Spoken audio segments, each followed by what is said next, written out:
Saudara, Komisi Pemberantasan Korupsi KPK telah menerapkan aturan Kitab Undang-Undang Hukum Acara Pidana atau KUHAP yang baru. Kini KPK tidak lagi menampilkan para tersangka saat konferensi pers. Ada yang berbeda dalam konferensi pers penetapan tersangka kasus dugaan suap di lingkungan kantor pelayanan pajak Madya Jakarta Utara. KPK tak memajang para tersangka korupsi, namun hanya menampilkan sejumlah barang bukti. KPK bilang penanganan perkara kasus ini telah mengadopsi Kitab Undang-Undang Hukum Acara Pidana atau KUHAP baru yang berlaku mulai 2 Januari lalu. Sebab operasi tangkap tangan kasus itu terjadi pada 9 Januari atau setelah KUHAP baru berlaku. KPK mengatakan asas praduga tak bersalah dan hak asasi manusia jadi alasannya. Konversi hari ini agak beda. Gitu. Kenapa? Misalkan, kok nggak ditampilkan para tersangkanya? Nah, itu salah satunya kita juga sudah mengadopsi KUHAP yang baru. Bahwa KUHAP yang baru itu lebih fokus kepada hak asasi manusia. Jadi bagaimana perlindungan terhadap hak asasi manusia, ada asas praduga tak bersalah. Aturan yang disebut KPK itu tertuang dalam Pasal 91 Undang-Undang Nomor 20 Tahun 2025 tentang Kitab Undang-Undang Hukum Acara Pidana atau KUHAP. Pasal tersebut menyebutkan, dalam menetapkan tersangka, penyidik dilarang melakukan perbuatan yang menimbulkan praduga bersalah. 5 orang jadi tersangka dalam kasus dugaan suap pengaturan pajak sektor pertambangan di lingkungan KPP Madya Jakarta Utara, termasuk Kepala KPP Madya Jakarta Utara, DWB. Alih-alih di ruangan konferensi pers, para tersangka kini hanya terlihat usai diperiksa Senin pagi. Tim Liputan, Kompas TV. Sementara itu, Kapus Penkum Kejaksaan Agung Anang Supriyatma bilang, Kejaksaan Agung akan menghormati KUHAP yang baru dan tetap mengedepankan hak asasi manusia serta prinsip keterbukaan publik. Ya nanti kita ketemu. Kan sekarang itu KUHP dan KUHAP yang baru itu kan mengedepankan hak asasi manusia. Ya sepanjang ini ya kita akan melaksanakan. Nanti. Ketampilan di permalendaan nanti. Tapi kan juga ada keterbukaan seperti biasa. Iya. Kan ada kebagian dari keterbukaan juga. Kita punya tanggung jawab. Yang jelas hak asasi manusia kita hormati, tapi juga ada kebatasan dan tidak bisa seenaknya. Lalu bagaimana pandangan sejumlah pihak soal pro dan kontra memunculkan tersangka dalam konferensi pers pasca penerapan KUHAP baru? Saat ini kita akan berbincang dengan Hasbialah Ilyas, anggota Komisi 3 DPR RI dari fraksi Partai Kebangkitan Bangsa, serta nanti juga akan bergabung Bivitri Susanti sebagai pakar hukum tata negara yang keduanya tersambung melalui sambungan virtual. Selamat malam, Mbak Hasbialah. Malam, Assalamualaikum. Waalaikumsalam warahmatullahi wabarakatuh. Sehat, Mas. Ya, alhamdulillah. Pak Hasbialah, yang mendasari penilaian pasal 91 dalam KUHAP terkait tidak lagi memajang tersangka dalam konferensi pers. Nah, ini sudah diterapkan oleh KPK. Ini sebenarnya dasarnya apa? Memang terus terang saja, memang di dalam KUHP ini, KUHP yang baru ini tidak dibahas secara rinci dalam artian kita lebih mengedepankan humanisme dan lebih mengedepankan hak asasi manusia. Nah, yang terpenting menurut saya ini pelaksanaan implementasi dari KUHP yang ada, bagaimana kita bisa korupsi ini, bisa pencegahan korupsi bisa dan bisa kita dijalankan oleh KPK dan aparat hukum yang lain. Oleh karena itu KUHP hari ini menurut saya sudah sangat bagus. Apa yang diterapkan oleh KPK itu adalah bagian dari penafsiran KPK sendiri. Karena kita di waktu kita membahas dalam KUHP itu kita tidak membahas secara rinci. Artinya tidak ada letterlock mengatur begitu ya? Tidak ada letterlock mengatur bahwa di KUHP itu harus atau tidak boleh memajang tersangka, tidak begitu ya? Iya. Itu dikembalikan pada lembaga masing-masing. Kita baca seluruhnya tidak ada harus ditampilkan atau tidak, itu penafsiran dari KPK. Kejaksaan, andai kata kejaksaan mau menampilkan, silahkan, hak dari kejaksaan. Ini kan tergantung penafsiran masing-masing dari aparat penegak hukum. Oke, tapi apa artinya itu kalimat harus menjaga hak asasi manusia dijadikan landasan juga oleh berbagai lembaga hukum untuk tidak menampilkan tersangka menurut Anda, Pak Hasbiala? Oh iya, kalau memang menurut KPK itu penafsiran dari KPK itu melanggar hak asasi manusia, tidak ada masalah. Dan menurut saya apa istilahnya, ditampilkan atau tidak ditampilkan itu bukan urgensinya, bukan keharusan. Yang terpenting bagaimana aparat penegak hukum ini bisa menegakkan hukum sebaik-baiknya sesuai dengan KUHAP yang ada, dan bagaimana pencegahan untuk korupsi itu kan seperti itu. Dan bagaimana efek jerah toh. Misalnya begini. Tapi bicara Pak Hasbiala, mohon maaf saya potong. Tapi bicara efek jerah, ini kan extraordinary crime kalau korupsi itu. Kalau memang dia korupsi, lalu sekarang kan hukum yang memidanakan korupsi ini juga masih belum maksimal, kadang-kadang dipotong masa hukumannya, tapi dia sudah ambil uang negara sedemikian banyak, sekarang juga tidak ada efek jerah yang menampilkan wajahnya di depan publik supaya dia, ini kan bagian dari sanksi sosial begitu yang juga harus dihadapi. Tapi kalau kita bicara soal efek jerah tadi, Anda mengaitkan efek jerah, bukankah ini malah tambah tidak menimbulkan efek jerah kalau tidak menampilkan itu? Karena begini, saya tanya Mas, KPK sudah berapa tahun ditampilkan di depan umum, di depan publik, apa ada efek jerah? Toh korupsi kita masih besar, toh korupsi tidak kapok masyarakat, tidak kapok pejabat-pejabat itu melakukan korupsi. Ini bukan alasan, fakta yang ada, real yang ada kan seperti itu. Nah, menurut kami yaitu pencegahannya harus lebih diefektifkan.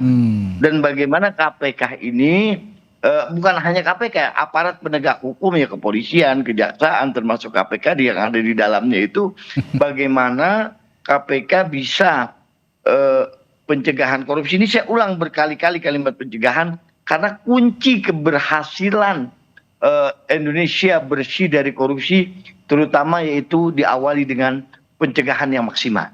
Kita bicara pencegahan, tapi sebelum saya tanya soal perspektifnya Pak Hasbiala tadi, saya tanya dulu ke Mbak Bibip yang sudah bergabung juga, ada pakar hukum tata negara, Bivitri Susanti. Pak Bibip, kalau yang Anda tafsirkan dari pasal 91 dalam KUHAP ini apa sih sebenarnya?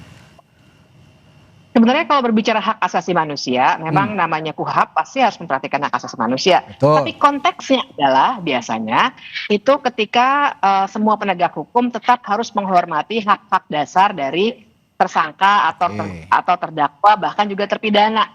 Jadi misalnya jadi turunannya nanti banyak tuh. Turunannya adalah misalnya ketika melakukan upaya paksa seperti penyitaan, penangkapan, dan seterusnya, tetap harus memperhatikan prosedurnya. Misalnya meminta izin sesuai dengan ketentuan pasalnya. Sebenarnya itu utamanya di situ, bukan soal mempermalukan atau apa.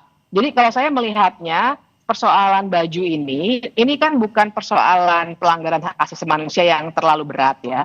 Kita harus paham bahwa ada konsekuensi dari setiap tindak pidana yang dilakukan. Nah, tapi juga ini bukan efek jerah menurut saya. Memang kita nggak mencari efek jerah. Tapi dalam sistem hukum Indonesia yang terjadi adalah karena kita jarang sekali melihat keadilan, maka salah satu cara yang digunakan adalah untuk memberikan semacam sanksi sosial. Itu tadi. Kalau efek jerah sih ya tidak. Iya, masa mau pakai baju warna oranye terus langsung nggak korupsi lagi? Bukan itu.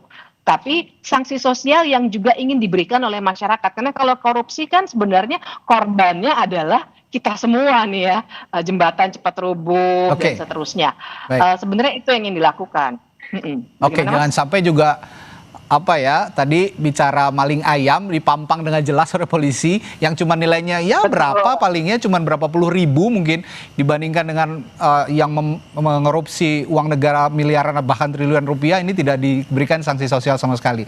Tapi saya juga nanti akan bertanya lagi kepada Mbak Bibip soal sebenarnya apa untung ruginya penerapan aturan KUHP baru terkait dengan menunjukkan tersangka di publik diterapkan oleh lembaga hukum. Saya akan tanyakan hal itu sesaat lagi di Sapa Indonesia Malam. Tetaplah bersama kami.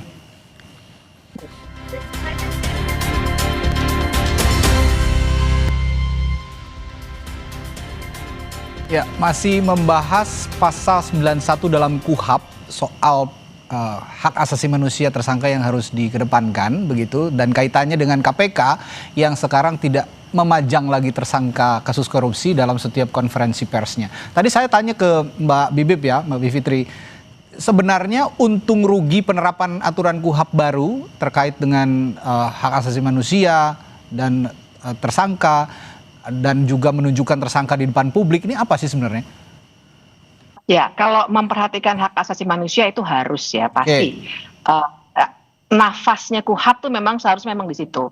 Tapi makanya ketika KPK menerjemahkannya dengan tidak menampilkan tersangka, menurut saya itu keliru tafsirnya. Jadi tolong mungkin anggota DPR bisa ingatkan juga tuh ya. Karena begini, ada tujuannya kenapa seorang tersangka itu ditunjukkan kepada publik. Paling tidak 3 tujuannya. Yang pertama adalah dengan seragam ya, oranye begitu. Kalau ada kemungkinan melarikan diri atau dia menyelinap kemana dan lain sebagainya, dia mudah diidentifikasi. Mungkin ini terlihat cemen, kecil, culun begitu ya, tapi ini penting kalau dalam konteks crowd yang begitu banyak dan kemudian ada seorang tersangka yang ada kemungkinan melarikan diri. Kemudian alasan keduanya adalah juga agar publik mengetahui wajah dari orang itu. Bayangkan kalau bukan hanya kasus korupsi ya, tapi misalnya pedofil, katakanlah begitu, ada pemerkosa misalnya. Maka publik harus tahu kalau seandainya kemudian tidak tercatat oleh media massa, kan kalau dipertontonkan artinya media akan merekam itu kan, akan ada di internet selama-lamanya juga. Jadi akan ada caution buat masyarakat. Dan alasan yang ketiga adalah jangan sampai kalau kasusnya korupsi, dia semacam memberikan aspirasi dalam tanda kutip bagi publik. Kenapa? Karena kita tahu ya beberapa kasus korupsi tersangkanya itu dengan sengaja pakai barang-barang bermerek, ya kemudian dengan penampilan yang bling-bling dan lain sebagainya, seakan-akan satu masyarakatnya barangkali publik juga kesal karena melihat kok orang masih gaya-gaya gitu, atau kadang-kadang tiba-tiba yang tadinya tidak berhijab jadi berhijab, misalnya begitu ya, tidak berpeci jadi berpeci dan seterusnya. Dan tentu saja dengan penampilan yang seperti itu, jangan-jangan dia malah akan membuat pikiran di banyak mata banyak orang. Kalau gitu kita korupsi aja, karena nanti cuma kena hukuman 1-2 tahun, tapi itu barang-barang bling-bling segala macam. Bayangkan tidak pakai seragam oranye, rompi oranye, tapi mungkin pakai barang-barang bermerek dan lain sebagainya. Jadi ada tujuannya itu semua sebenarnya. Sementara kalau hak asasi manusia, tolong yang lebih mendasar dong. Misalnya tadi tuh penyitaan, penggeledahan, itu sebenarnya yang dimaksud dengan pasal soal penghormatan HAM. Oke, ini saya harus meminta respons juga dari Pak Hasbiala. Kalau tadi dibilang katanya Mbak Bibip gitu, ada tujuannya kalau seorang tersangka kasus korupsi terutamanya begitu ditampilkan di depan publik. Kita masih tahu sampai detik ini yang namanya Harun Masiku belum tahu rimbanya di mana, masih nggak ketahuan rimbanya di mana. Nah inilah gunanya KPK merilis wajah tersangka supaya kalau publik melihat yang bersangkutan bisa juga membantu KPK mencari di mana keberadaan yang bersangkutan. Nah bagaimana kalau usulan ataupun masukan dari Mbak Bivitri tadi untuk segera juga memberikan masukan kepada KPK, sebenarnya ini ada tujuannya begitu Pak Hasbiala? Menurut saya begini, itu penafsiran dari KPK dan pasti KPK itu punya alasan yang cukup untuk menerapkan bahwa seorang koruptor itu bisa ditampilkan atau tidak ditampilkan. Toh seperti ini misalnya salah satu tersangka misalnya Ridha Khalid. Siapa yang tidak kenal Ridha Khalid? Toh media juga semua sudah mempublik ini tentang Ridha Khalid, muka Ridha Khalid semua, yang termasuk yang Bapak tadi sampaikan, semua orang sudah tahu mukanya seperti apa. Yakin itu, Pak Hasbiala sudah tahu kalau dia ngumpetnya di Biak Numfor gitu misalnya? Ini menurut saya kan bukan alasan. Jadi itu kita serahkan saja kepada KPK, itu menurut penafsiran KPK, dan saya yakin KPK punya alasan yang kuat. Andai kata nanti kejaksaan misalnya menampilkan itu hak dari kejaksaan, punya penafsiran, karena memang kita di dalam KUHP itu kita lebih menginginkan bahwa penerapan hukum pidana ini harus menerapkan dengan humanis dan menerapkan juga dengan lebih mengedepankan hak asasi manusia. Seperti itu. Makanya saya katakan, saya sepakat dengan Mbak kita ini bahwa ya penyitaan dan penyitaan dan bagaimana supaya efek jerah dari itu kan bukan hanya ditampilkan. Yang penting implementasinya itu bagaimana, kan seperti itu. Kalau mereka sudah ditetapkan sebagai tersangka. Oke lah, kalau kita berkutat di efek jerah dan sanksi sosial masih ada perdebatan, tapi saya begini deh, saya mau tanya gimana DPR juga memastikan KPK ini yang sekarang tidak menampilkan tersangka begitu bisa tetap akuntabel, transparan meski tidak menampilkan tersangka, Pak Hasbiallah. Nah, alhamdulillah rating KPK hari ini menurut saya secara pribadi ya, bukan kebetulan saya di Komisi 3, ini sudah sangat bagus hari ini KPK. Salah satu contoh, baru-baru ini ditetapkan tersangka misalnya soal kauta haji, itu ditetapkan oleh KPK, dan KPK hari ini saya meyakini KPK lebih baik dan KPK dan saya tahu benar kerja KPK itu. KPK bekerja ini tidak mungkin menerapkan orang itu tersangka kalau tidak mempunyai 2 alat bukti yang sangat kuat. Dan ini bukan gampang. Dan sebelum pada waktu bulan Desember itu berapa kepala daerah yang terkena oleh KPK. Jadi kinerja KPK menurut saya hari ini sangat bagus. Dan memang bagus, memang harus ditingkatkan lagi, terus ditingkatkan, kan seperti itu. Oke, artinya Anda juga masukan dari Mbak Bibip tadi untuk menyuarakan kepada KPK agar kembali menampilkan wajah tersangka ini tidak akan disampaikan ke KPK, Pak Hasbiallah, dalam konteks ini. Itu menurut saya itu penafsiran KPK dan jadi dibiarkan saja KPK menafsirkan alasannya ya. Menurut saya ditampilkan atau tidak ditampilkan itu bukan sesuatu yang kalau orang ditampilkan pencegahan korupsi ini akan selesai, tidak kok. Yang penting bagaimana implementasinya KPK ini bisa mencegah korupsi dan KPK bisa memberikan efek jerah pada koruptor. Ya, ini selama ini kan juga sudah kalau normatifnya sudah dijalankan itu ya, aturan-aturan itu. Ada tambahan, silakan Mbak Bibip. Iya, saya ingin mengingatkan kalau masalah humanis, kalau masalah hak asasi manusia, tolong jangan lupakan masalah kemanusiaan yang dialami oleh warga. Jadi penegakan hukum, terutama anti korupsi, dan juga semua hukum pidana lainnya, itu kan ada urusannya dengan kepentingan warga kita nih gitu. Nah, jadi transparansi bahkan sampai dengan apakah seseorang itu diperlakukan, misalnya tujuannya ada itu juga soalnya. Apakah misalnya kalau kita lihat ya, ini bukan KPK, katakanlah ada tersangka lainnya yang bukan korupsi. Ada yang digebukin misalnya. Kita kan jadi bisa lihat gitu. Nah, jadi yang kita harus perhatikan adalah bagaimana persepsi publik, bagaimana kemanusiaan yang juga hal-hal yang tadi saya sebut sebagai sanksi sosial yang juga masyarakat ingin lihat plus sebagai pengawasan terhadap para penegak hukum. Nah, jadi tolong diimbangi gitu. Perspektifnya juga diambil dari perspektif publik yang ingin melihat semua penegakan hukum ini dilakukan dengan cara-cara yang juga memenuhi rasa keadilan masyarakat. Itu, bukan rasa keadilan. Tapi begini Mbak Bibip, kalau gitu pertanyaan saya begini deh terakhir. Bagaimana batas ideal antara hak publik untuk tahu ya kasus korupsi tersangkanya ini siapa dan hak tersangka untuk tidak dipermalukan? Karena banyak juga kan alasannya, oh ini berlebihan nih kok seolah-olah dihakimi trial by the press katanya gitu. Ya, kalau masalah trial by the press itu dimanapun di dunia pasti akan terjadi ya, karena ya Mas tahu sendiri ya, namanya media massa pasti memang tugasnya atau perannya adalah untuk mengulik semua kasus yang terjadi untuk kepentingan publik. Nah, tapi dipermalukan itu apa ukurannya? Karena begini, kalau dia dipertunjukkan kepada publik, menurut saya tujuannya adalah untuk edukasi publik dan juga untuk bahkan melindungi diri dia sendiri kalau misalnya dia diperlakukan semena-mena dalam masa penyidikan misalnya begitu. dipermalukan seperti apa sih? Misalnya jalan jongkok, nah itu menurut saya dipermalukan tuh. Atau misalnya dia dihalang-halangi untuk berbicara dengan publik dengan cara-cara yang katakanlah dipiting begitu ya, atau ditutupi kepalanya dengan karung misalnya, itu mempermalukan. Tapi kalau untuk menunjukkan itu adalah konsekuensi tindakan. Saya kira kita juga harus belajar soal konsekuensi dari semua tindakan yang dilakukan. Jangan sampai kita memberikan perlindungan yang berlebihan bagi orang-orang yang melakukan tindak pidana, sementara rasa keadilan masyarakatnya juga tidak dipenuhi. Kalau gitu, kalau memang Pak Hasbialah menganggap KPK diserahkan ini ke penafsiran KPK, Mbak Bibip sendiri sebagai perwakilan civil society akan langsung menyuarakan nggak ke KPK bahwa sebenarnya ini masih butuh loh memajang wajah tersangka untuk penyelesaian kasus hukum korupsi terutamanya ya?